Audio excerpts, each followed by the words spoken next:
Hello students, today we will start class 7 chapter 2 civics। Second chapter जो है role of the government in health, ये आज हम पढ़ने वाले हैं।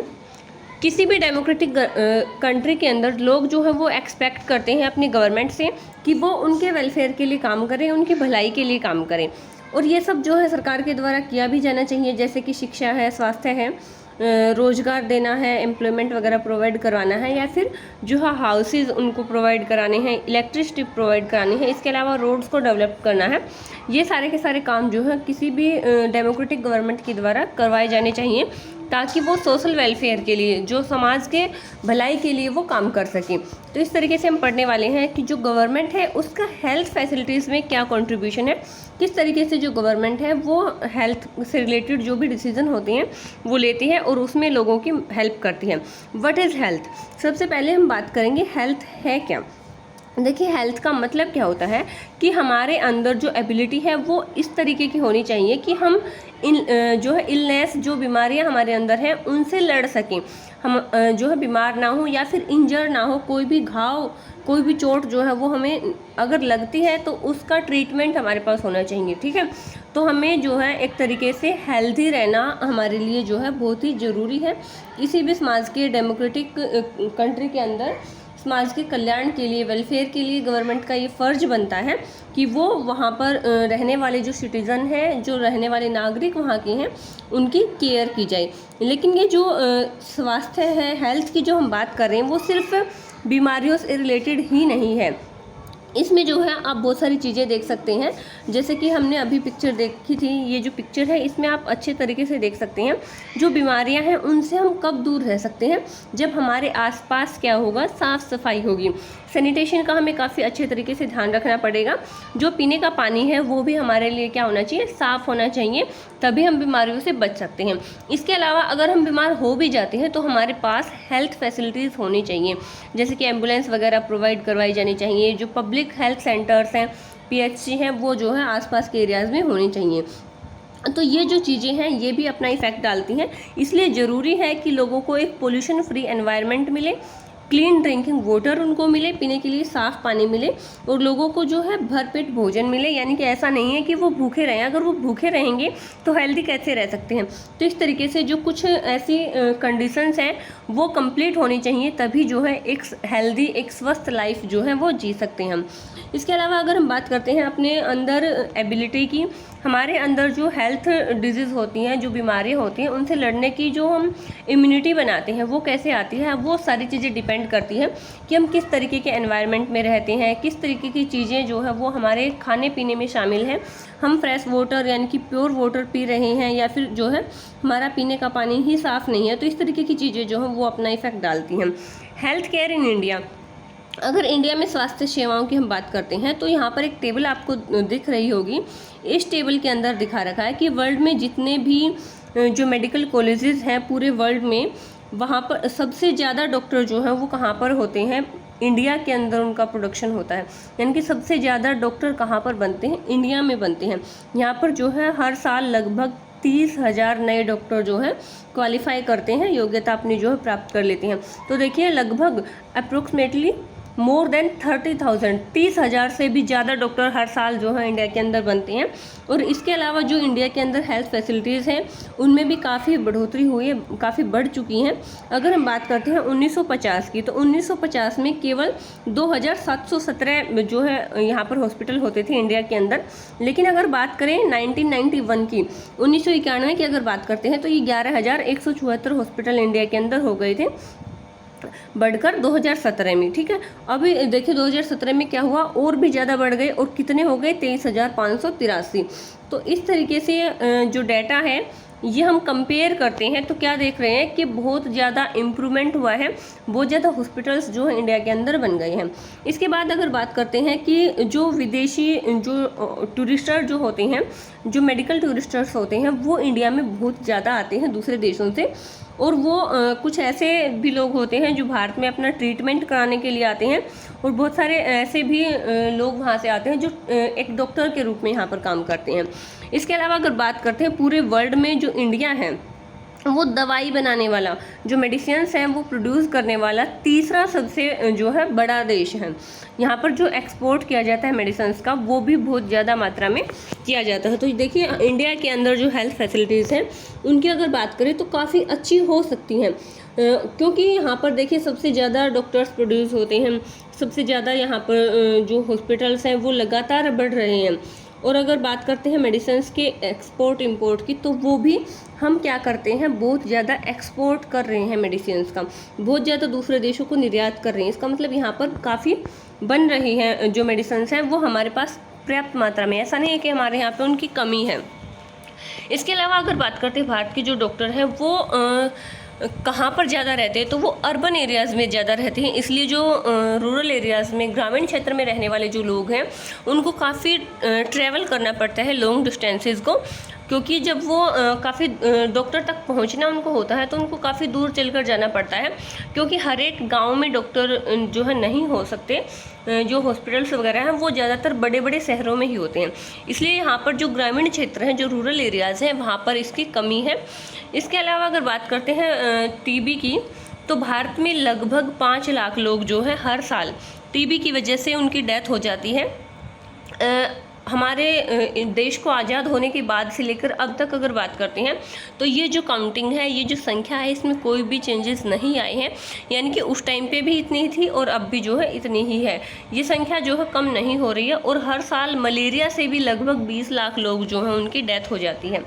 अगर हम बात करते हैं ड्रिंकिंग वाटर की, प्योर ड्रिंकिंग या क्लीन ड्रिंकिंग वाटर की, तो वो भी यहाँ पर सिर्फ 21% जो है एक तरीके से हम ये कह सकते हैं कि ये जो पानी है ये अच्छे से अवेलेबल नहीं हो पा रहा, और इसकी वजह से लगभग 21% ऐसी बीमारियां हैं जो पानी की वजह से फैलती हैं, यानी कि वो ऐसा प्योर वाटर उनको नहीं मिल पाता जिससे वो अपने आप को सेफ रख सकें यहाँ के लोग।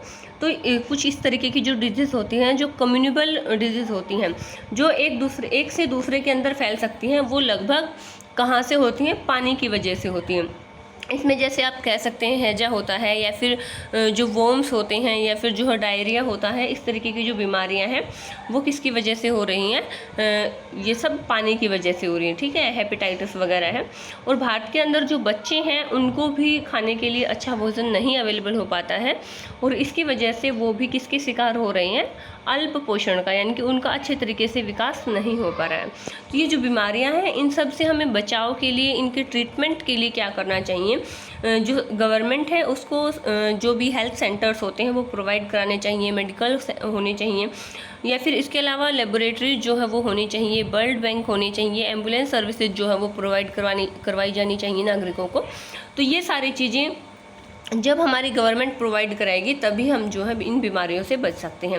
इसके अलावा अगर बात करते हैं जितने भी डॉक्टर्स हैं, नर्सेज हैं, या फिर और जो विशेषज्ञ होते हैं वो भी जो है क्वालिफाई होने चाहिए। देश के अंदर जो है अच्छे तरीके से इन सारी चीज़ों को प्रोवाइड करवाया जाना चाहिए, तभी हम सभी लोगों को हेल्थ फैसिलिटीज़ प्रोवाइड करवा सकते हैं। अगर भारत में संख्या में डॉक्टर और दवाखाने और अस्पताल, यानी कि जो मेडिकल हैं या फिर जो डॉक्टर्स हैं वो सब ज़्यादा हैं, देखिए वो कौन से सेक्टर में ज़्यादा है, तो वो सब किस में ज़्यादा है, वो सब सार्वजनिक क्षेत्र यानी कि पब्लिक सेक्टर जो है उनके अंदर बहुत सारे एक तरीके से हम कह सकते हैं क्वालिफाइड डॉक्टर्स होते हैं। लेकिन वहाँ पर प्रॉब्लम क्या आती है, आप सबको पता है, जो भी सार्वजनिक केंद्र होते हैं, पब्लिक हेल्थ केयर सिस्टम जो है उसके अंदर क्या होता है कि लोगों को, सभी लोगों को वो प्रोवाइड नहीं हो पाती। इसका क्या रीज़न है कि एक तो वो सभी एरियाज़ में नहीं होते, काफ़ी दूर दूर के एरियाज़ में जो है जाके एक हॉस्पिटल होता है, और वहाँ पर जो है काफ़ी संख्या में लोग जो है भीड़ में वहाँ पर आते हैं, और काफ़ी लंबी लाइन में उनको खड़े होना पड़ता है, तब जाकर वो अपना ट्रीटमेंट वहाँ पर करवा सकते हैं। तो एक इसके अलावा जो है हमारे देश में जितनी भी हेल्थ से रिलेटेड जो भी सिचुएशन है, कंडीशन है, वो बहुत ज़्यादा ख़राब है। ये जो एक तरीके से हम कह सकते हैं, ये जो पॉजिटिव डेवलपमेंट हो रहा है, इसके बावजूद भी हेल्थ जो फैसिलिटीज़ हैं वो सभी लोगों को प्रॉपरली प्रोवाइड नहीं हो पा रही हैं। क्यों नहीं हो पा रही हैं? क्योंकि एक तरीके से ये एक ऐसी सिचुएशन है जिसमें हमारी जो अपेक्षाएं होती हैं, जो हम सोचते हैं, उसके विपरीत काम हो रहा है, उसके अपोजिट काम हो रहा है, हमारी एक्सपेक्टेशन के अकॉर्डिंग वर्क नहीं हो पा रहा है। हमारी जो कंट्री है उसके पास पैसा भी है, नॉलेज भी है, एक्सपीरियंस्ड लोग भी हैं, लेकिन फिर भी जो है सभी लोगों को जो हेल्थ केयर फैसिलिटीज़ अवेलेबल होनी चाहिए, उनके लिए नेसेसरी हैं, वो नहीं हो पा रही हैं। इसका क्या रीज़न है वो हम इस चैप्टर में पढ़ेंगे। देखिए, सबसे पहले हम एक स्टोरी पढ़ेंगे, द स्टोरी ऑफ हकीम शेख। हकीम शेख जो है वो पश्चिम बंग के अंदर एक खेत के मजदूर समिति के एक सदस्य थे, जो वहाँ पर एक समिति बना दी जाती है, जैसे कि यहाँ पर खेत मजदूर समिति उन्होंने बनाई थी। तो ये जो खेत समिति उन्होंने बनाई है उसी के एक मेंबर हैं हकीम शेख। वो क्या है, पश्चिमी बंगाल के अंदर जितने भी खेती करने वाले मजदूर हैं उनका एक ऑर्गेनाइजेशन उन्होंने बना रखा है। और 1992 में शाम को क्या हुआ था, वो चलती हुई ट्रेन से गिर गए थे और उनके सिर में काफ़ी चोट आई थी और उनकी हालत जो है वो बहुत ही नाजुक थी और उन्हें क्या किया जाना ज़रूरी था, तुरंत उनका ट्रीटमेंट कराना बहुत ज़्यादा ज़रूरी था। अब क्या हुआ, उनको कोलकाता के किसी गवर्नमेंट हॉस्पिटल के अंदर लेकर जाया गया, लेकिन उनको भर्ती करने से मना कर दिया। क्यों? क्योंकि वहाँ पर कोई भी बेड खाली नहीं था। दूसरे अस्पताल में उनको लेकर जाया गया और जिस हॉस्पिटल में उनको लेके जाया गया उसमें सभी आवश्यक जो नेसेसरी जो सुविधाएं होती हैं वो थी, या फिर उनके इलाज के लिए विशेषज्ञ नहीं थे। मतलब कई बार किसी हॉस्पिटल में जो जाते हैं तो वो ये बोलते हैं कि यहाँ पर स्पेशलाइज्ड डॉक्टर नहीं है हमारे पास, बहुत से बोलते हैं यहाँ पर बेड नहीं है, या फिर किसी और फैसिलिटी का वो बहाना बनाते हैं कि ये इस तरीके की फैसिलिटीज़ हमारे पास नहीं है। तो इस तरीके से वो एक हॉस्पिटल से दूसरे हॉस्पिटल के अंदर गए और इस तरीके से उनको 14 घंटे के अंदर 8 हॉस्पिटल के अंदर ट्रांसफ़र किया गया। वो जो है 14 घंटे में लगभग 8 जो गवर्नमेंट हॉस्पिटल्स थे उनके अंदर उनको लेके जाया गया, एक के बाद दूसरे के अंदर, एक के बाद दूसरे के अंदर, लेकिन किसी भी हॉस्पिटल ने उनको एडमिट नहीं किया। फाइनली क्या हुआ, उनको किसी प्राइवेट हॉस्पिटल के अंदर ले जाया गया और वहाँ पर उनका ट्रीटमेंट शुरू हुआ। लेकिन वहाँ पर उनका ट्रीटमेंट तो शुरू हो गया, लेकिन पैसे उनको बहुत ज़्यादा खर्च करने पड़े और जिन हॉस्पिटल से उनको भर्ती करने से, उनको एडमिट करने से मना कर दिया था, उन्हीं की वजह से क्या हुआ, वो शेख और जो शेख हाकिम जो थे वो और PBKMS ने जो है क्या किया, कोर्ट पर मुकदमा कर दिया, कोर्ट में केस फाइल कर दिया। ये जो PBKMS है ये अभी हमने जो है डिस्कस किया था स्टार्टिंग में, क्या है, पश्चिम बंगाल खेत मजदूर समिति। इस ऑर्गेनाइजेशन ने कोर्ट के अंदर केस फाइल कर दिया। देखिए, जब गवर्नमेंट हॉस्पिटल के अंदर उनको एडमिट ही नहीं किया गया तो जो गवर्नमेंट हॉस्पिटल्स हैं उनके होने का ना होने का क्या फ़ायदा, कोई फ़ायदा नहीं है। इसके बाद देखिए, एक इलाज का खर्च जो है कितना हो सकता है, the cost of A cure. यहाँ पर ये एक स्टोरी के थ्रू आप पढ़ेंगे। अमन और रंजन जो है वो काफ़ी अच्छे फ्रेंड्स हैं। रंजन की जो फैमिली है वो काफ़ी एक तरीके से हम कह सकते हैं साधन संपन्न फैमिली है, और जो है जबकि अमन के जो माता पिता हैं वो क्या कर रहे हैं, जैसे तैसे अपना गुजारा कर रहे हैं, यानी कि उनके पास इतने ज़्यादा पैसे नहीं हैं। अब जो है वो एक दूसरे से बातें करते हैं, हाय अमन, बड़े दिनों के बाद मिले हो तुम, कैसे हो। तब उसको रिप्लाई में जो है बताया जाता है कि I had viral fever and had to go to hospital. मुझे बुखार था और इसी वजह से मुझे कहाँ जाना पड़ा, हॉस्पिटल जाना पड़ा। ओह मीट हूँ। तब जो वो लड़का है उसको बताता है, अच्छा मुझे भी वायरल हुआ था, मैं भी जो है इसी मंडे से स्कूल आ रहा हूँ। मेरे डैडी जो है उन्होंने किंग्सले के नए हॉस्पिटल के अंदर एक डॉक्टर को मुझे दिखाया और वहाँ पर मुझे काफ़ी अच्छा लगा, वहाँ पर उसने जो अपना ट्रीटमेंट करा लिया। अब देखिए, ये जो एक बिल्डिंग है इसको आप देख रहे हैं, इसके अस्पताल की जो बिल्डिंग है इसको देखने से लगता है कि कोई 5 स्टार होटल के जैसा है। और डैडी जो है वो कह रहे थे कि ये एक प्राइवेट हॉस्पिटल है जहाँ यहाँ पर जो है अच्छी से बेस्ट फैसिलिटीज़ जो हैं वो दी जाती हैं। इसके बाद रिसेप्शन काउंटर पर ही डैडी ने क्या किया था, 500 रुपये उनको दे दिए थे और डॉक्टर को दिखाने से पहले ही पता है वहाँ पर क्या है, बड़ा अच्छा संगीत बज रहा था और कुछ जो है वहाँ पर साफ़ सुथरा भी और जगमग लगभग मतलब बिल्कुल क्लीन एंड शाइनी वहाँ पर एनवायरनमेंट था। वो बताता है उस हॉस्पिटल के बारे में जहाँ पर उसने अपना ट्रीटमेंट कराया था। ठीक है, किसने, जो है अमन ने, सॉरी किसने करवाया था, रंजन ने। क्योंकि देखिए जो रंजन है उसकी फैमिली के पास काफ़ी पैसा था, ठीक है, इसी वजह से उन्होंने अपना जो ट्रीटमेंट है वो किसी प्राइवेट हॉस्पिटल में कराया।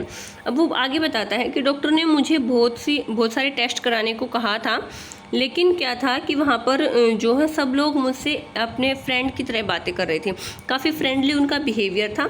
एक जो लेडीज़ है उसने जो है उसका ब्लड टेस्ट किया।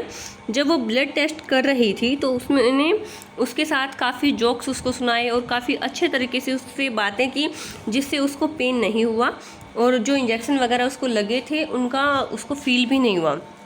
इसके बाद जितने भी टेस्ट थे उनकी रिपोर्ट्स आ गई और जो डॉक्टर के पास वो दोबारा से गए, फिर उन्होंने देखा कि जो रिपोर्ट्स हैं वो सब क्या है, नॉर्मल है और मुझे जो है सिर्फ नॉर्मल सा वायरल है। और उन्होंने कुछ दवाइयाँ, कुछ टैबलेट्स लिखी और फिर जो है हमें वहाँ से जो है रेस्ट करने के लिए उन्होंने बोल दिया। इसके बाद उसकी जो मम्मी है वो कहती है, क्या तुमने रियलिटी टीवी पर बैटमैन वाला चुटकुला सुना? ये जो है उनको नर्स वगैरह जो इंजेक्शन वगैरह लगा रही हैं वो उनको एक तरीके से बातें करते करते उनसे जो है इंजेक्शन लगा रही हैं ताकि उनको जो पेन होता है वो फील ना हो। तो वो बोलती है कि क्या तुमने जो रियलिटी शो आता है टीवी के ऊपर बैटमैन, उसमें तुमने क्या कोई जोक वगैरह सुने कल? वो बताता है हाँ। तो छोटे जो डॉक्टर है वो भी इस तरीके से उनसे बात करता है, वो भी उनको बोलता है हाँ तो छोटे जनाब, यह गुलाबी गोली जो है, ये जो पिंक कलर की टैबलेट है, ये आपको दिन में 3 बार लेनी है और जो वाइट कलर वाली है वो सोने से पहले लेनी है। और ये सारी की सारी जो बॉडी के अंदर पेन है उन सब के लिए है। और ये सब इसके अलावा आपको एक सिरप दिया जा रहा है, ये भी आपको लेना है और आपको कोई चिंता करने की ज़रूरत नहीं है। ये सारी की सारी जो टैबलेट्स हैं, मेडिसिन है, ये क्या है, बहुत ही टेस्टी है। इसके बाद जो उसके फादर हैं वो डॉक्टर को बोलते हैं थैंक यू डॉक्टर, और वो बोलते हैं कि अब फादर और जो है वो बेटा वो भी बोलता है कि अब मुझे बेटर फील मैं कर रहा हूँ, मुझे अच्छा लग रहा है ये मेडिसिन लेने के बाद। इसके बाद जो है कहता है कि तुम्हें ये सारी बातें बताने के लिए मैं कब से वेट कर रहा था। अच्छा तो तुम बताओ कि तुम कौन से हॉस्पिटल में गए थे और तुम्हारा ट्रीटमेंट किस तरीके से हुआ। तब वो कहता है कि तुम्हारे वाले हॉस्पिटल जितना अच्छा तो नहीं था, लेकिन पहले तो अब्बा मुझे नहीं ले जाना चाहते थे। क्यों? क्योंकि उसमें काफ़ी टाइम लगने वाला था। और सच में कितना ज़्यादा टाइम लगा। हम एक से बड़े सरकारी हॉस्पिटल में गए, हमें ओपीडी काउंटर पर ही एक लंबी लाइन में वेट करना पड़ा। काफ़ी लंबी वहाँ पर लाइन लगी हुई थी ओपीडी काउंटर के ऊपर। और उसके बाद जो है वो काफ़ी ज़्यादा अपने आप को कमज़ोर, वीक महसूस कर रहा था क्योंकि वो सिक था, बीमार था, उसकी तबीयत बहुत ही ज़्यादा ख़राब हो रही थी और वो अपने पापा के सहारे खड़ा हुआ था। अब वो कहते हैं कि हमें 3 दिन के बाद ब्लड टेस्ट की रिपोर्ट मिली और फिर जो है वो दोबारा से हॉस्पिटल में गए और वहाँ पर उनको कोई दूसरी डॉक्टर वहाँ पर मिली। वो कहता है कि मुझे इसका ओपीडी कार्ड दिखाओ और खून की रिपोर्ट जल्दी करो।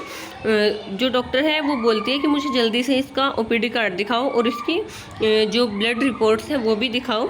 अब वो कहती है कि इसको वायरल हुआ लगता है, कोई फिक्र की आपको टेंशन की बात नहीं है।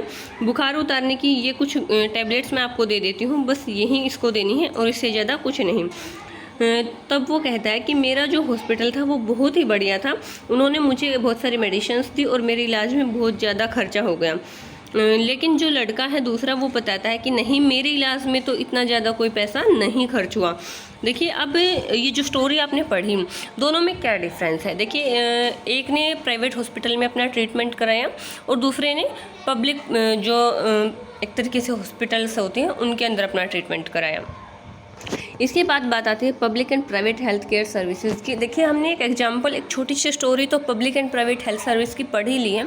इसके बाद हम बात कर लेते हैं आगे कि जो हेल्थ फैसिलिटीज़ होती हैं उनको 2 कैटेगरीज में डिवाइड किया जाता है, public and private health care services. तो जो पब्लिक हेल्थ सर्विसेज होती हैं उसमें क्या होता है, ये जो पब्लिक हेल्थ सर्विसेज होती हैं इसमें एक चेन होती है हेल्थ सेंटर्स की और हॉस्पिटल्स की, जो कि गवर्नमेंट के द्वारा चलाए जाते हैं। ये जो है एक दूसरे से लिंक होते हैं, एक दूसरे से जुड़े होते हैं। देखिए सबसे पहले जो रूरल एरियाज़ होते हैं, ग्रामीण क्षेत्र होते हैं, वहाँ पर छोटे छोटे हॉस्पिटल्स होते हैं, वहाँ पर नॉर्मल सी टैबलेट्स वगैरह दे दी जाती हैं। ज़्यादा बड़े बड़े जो ट्रीटमेंट्स होते हैं वहाँ पर नहीं किए जाते, जिनको कि PHC कहा जाता है, प्राइमरी हेल्थ सेंटर। इन सेंटर्स के अंदर आपको जो रूरल एरियाज़ के लोग होते हैं वो वहाँ पर अपने इलाज के लिए जाते हैं, ट्रीटमेंट के लिए जाते हैं। अगर कोई छोटी मोटी बीमारी है तो उसका इलाज वहीं पर कर दिया जाता है। लेकिन अगर वहाँ पर उनका जो इलाज है वो पॉसिबल नहीं है, उनके पास उस तरीके के इंस्ट्रूमेंट्स नहीं हैं या फिर उस तरीके के ऑपरेशंस वहाँ पर नहीं किए जा रहे हैं, तो उनको कहाँ किसी दूसरे हॉस्पिटल में रेफ़र कर दिया जाता है, जो कि डिस्ट्रिक्ट हॉस्पिटल्स होती हैं, डिस्ट्रिक्ट लेवल के ऊपर होती हैं, वहाँ पर उनको भेज दिया जाता है। तो वहाँ जाकर वो अपना ट्रीटमेंट कराते हैं। इसके अलावा अगर वहाँ पर भी उनको वो फैसिलिटीज़ नहीं मिल पाती हैं, वो नहीं प्रोवाइड करवा सकते, तो उनको किसी दूसरी जगह रेफ़र कर दिया जाता है। तो इस तरीके से गवर्नमेंट हॉस्पिटल्स की एक चेन होती है और उसी चेन के अकॉर्डिंग जो है उनका ट्रीटमेंट किया जाता है। लेकिन ये जो पब्लिक सेक्टर की फैसिलिटीज़ होती हैं इसमें क्या होता है, सिटीजन्स को अच्छे तरीके से वो ट्रीटमेंट नहीं मिल पाता। क्यों नहीं मिल पाता? क्योंकि बहुत सारी ऐसी बीमारियाँ होती हैं जिनका इलाज वहाँ पर इतने अच्छे तरीके से नहीं हो पाता, जैसे कि टीबी है, मलेरिया है, या फिर इसके अलावा चिकनगुनिया है, ये इस तरीके की हैजा वगैरह हैं। तो इस तरीके की जो बीमारियां हैं उन सब का ट्रीटमेंट कराने के लिए लोगों को काफ़ी जो है एक जगह से दूसरी जगह घूमना पड़ता है। ऐसा क्यों होता है? क्योंकि एक तो क्या होता है, जो गवर्नमेंट हॉस्पिटल्स होते हैं प्राइवेट सेक्टर के अंदर अगर बात करते हैं तो काफ़ी डिफरेंस होता है पब्लिक में और प्राइवेट में। क्योंकि पब्लिक सेक्टर के अंदर हमने जैसा अभी स्टोरी में पढ़ा था, जब हम जाएंगे वहाँ पर तो काफ़ी लंबी लाइन लगी होती है जिसमें हमें वेट करना पड़ता है, चाहे हम कितने भी बीमार क्यों ना हो, हमें वहाँ पर वेट करना पड़ेगा। और उसके बाद अगर हम वहाँ पर जाते हैं तो वहाँ पर हमें इतनी अच्छी फैसिलिटीज़ नहीं मिल पाती, सिर्फ कुछ टैबलेट्स हमको दे दी जाती हैं। जैसे कि हमने अभी हकीम शेख का जो है एक केस का एग्जांपल पढ़ा था, उनको चोट लगी है, वो बहुत सारे गवर्नमेंट हॉस्पिटल्स के अंदर घूम रहे हैं, उनको कहीं पर भी एडमिट नहीं किया जा रहा, तो इस तरीके की प्रॉब्लम्स को भी फेस करना पड़ सकता है।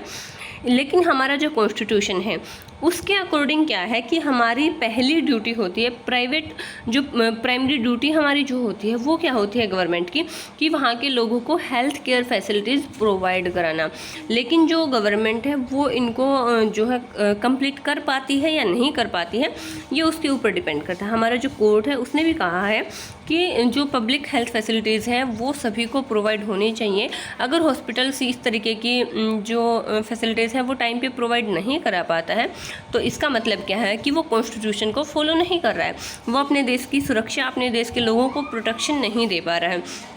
अदालत जो हमारा कोर्ट है वो ये भी कहता है कि गवर्नमेंट का कर्तव्य है, ये उसकी ड्यूटी है कि जितने भी जो मरीज़ हैं उनके पास आते हैं उनके लिए हेल्थ सर्विसेज जो है वो प्रोवाइड करवाई जानी चाहिए। चाहे कितनी भी इमरजेंसी सिचुएशंस हो उन सब में उनको ट्रीटमेंट मिलना चाहिए। अगर उनको इमरजेंसी सिचुएशंस में भी ट्रीटमेंट नहीं मिल पा रहा है तो फिर हमारे जो हेल्थ सेंटर्स हैं उनका फ़ायदा क्या है? कोई फ़ायदा नहीं है। इससे अच्छा तो जो है अगर वो नहीं हो तो कम से कम हम उनका जो है वेट ना करके प्राइवेट सेक्टर में ही अपना इलाज करा लें, ट्रीटमेंट करा लें। तो इस तरीके से जो हमारे कोर्ट्स हैं, जो गवर्नमेंट है उसने कहा है कि जो शेख हकीम के, देखिए जो हमने अभी स्टोरी पढ़ी थी कि उसके ऊपर केस चला दिया गया था, तो उस केस का क्या फ़ायदा हुआ था, जो अदालत है उसने भी राज्य सरकार जो थी, स्टेट गवर्नमेंट जो है उसको ऑर्डर दे दिया था कि वो जो शेख हकीम है उसके ऊपर जितना भी पैसा खर्च हुआ है वो उनको पे करे। क्यों? क्योंकि उनकी वजह से उनको कहाँ पर ट्रीटमेंट कराना पड़ा, प्राइवेट सेक्टर में। इसके बाद प्राइवेट हेल्थ फैसिलिटीज़ की हम बात करते हैं। देखिए जो प्राइवेट हेल्थ फैसिलिटीज़ होती हैं वहाँ पर क्या होता है कि वहाँ पर जो हमारा ट्रीटमेंट तो अच्छे से हो जाता है, बहुत सारी सेवाएं हमें मिल सकती हैं, लेकिन वहाँ पर क्या होता है कि हमें पैसा काफ़ी खर्च करना पड़ता है। जो RMP होता है यानी कि पंजीकृत जो चिकित्सक व्यवसायी होते हैं, मतलब एक तरीके से इस तरीके के जो डॉक्टर्स होते हैं जिनके पास क्या होता है परमिशन होते हैं, जिनको ग्रांटेड होते हैं, वो उनको गवर्नमेंट से जो है ये परमिशन मिली होती है कि वो वहाँ पर कोई भी अपना प्राइवेट जो है एक तरीके से डिस्पेंसरी वगैरह चला सकते हैं। तो इस तरीके के डॉक्टर्स भी जो है प्राइवेट सेक्टर में आप देखने को मिल सकते हैं। जो अर्बन एरियाज़ होते हैं वहाँ पर इस तरीके के बहुत सारे डॉक्टर्स होते हैं जो किसी स्पेशलाइज्ड सर्विस को प्रोवाइड कराते हैं, मतलब किसी पर्टिकुलर सर्विस को प्रोवाइड कराते हैं। और इस तरीके से अगर निजी हॉस्पिटल्स की, जो प्राइवेट हॉस्पिटल्स की हम बात कर रहे हैं तो उसमें बड़े हॉस्पिटल्स भी हो सकते हैं, जैसे कि कुछ ऐसे हॉस्पिटल्स होते हैं जिसमें अल्ट्रासाउंड या एक्सरे वगैरह की सर्विसेज जो है दी जाती हैं।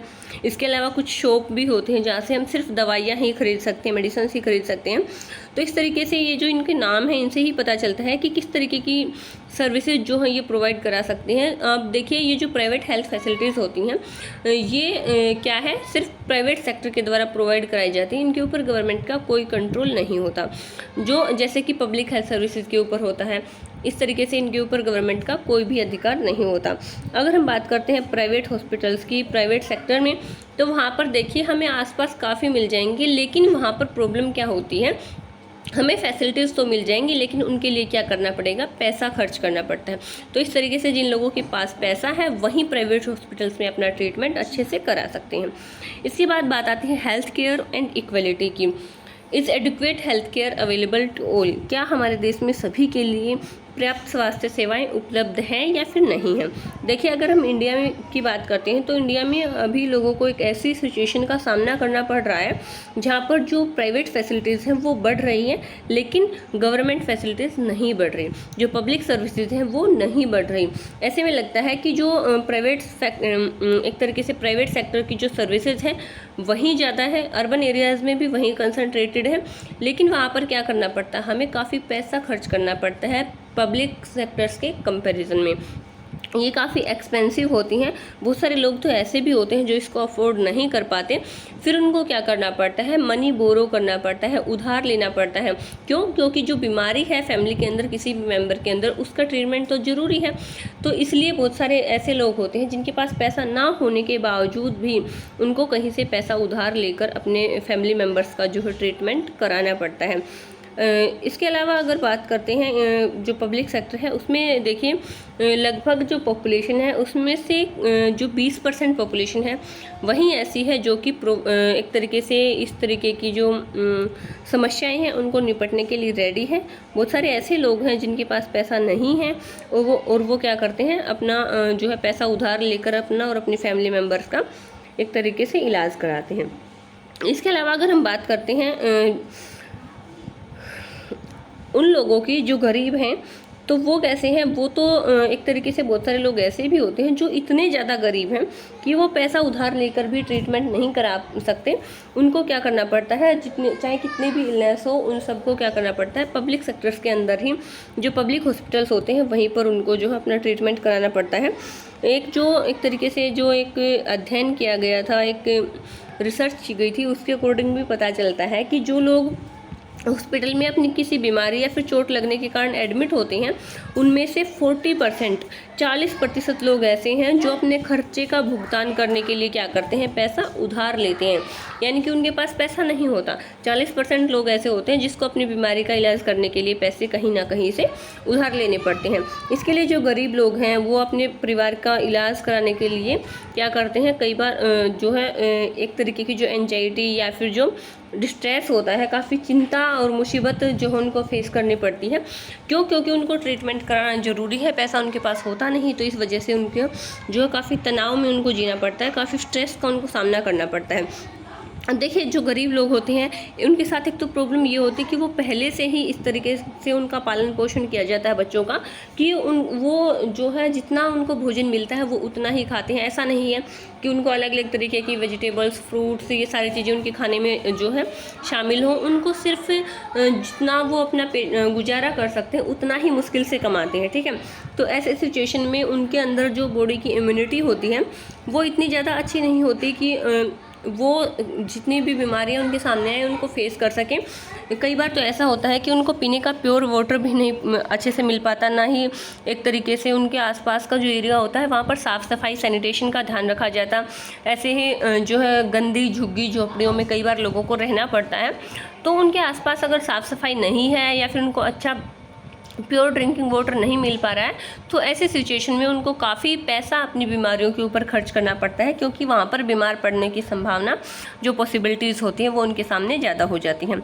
कई बार ऐसा भी होता है कि सिर्फ पैसा ही, यानी कि सिर्फ पैसे की वजह से ही ऐसा नहीं होता कि वो अपना ट्रीटमेंट नहीं करा पाते। कई बार ऐसा भी होता है कि जो भी लेडीज़ वगैरह हैं उनको कई बार डॉक्टर के पास भी नहीं लेकर जाया जा सकता, क्योंकि वो उस तरीके की हेल्थ फैसिलिटीज़ उनके आसपास नहीं हैं।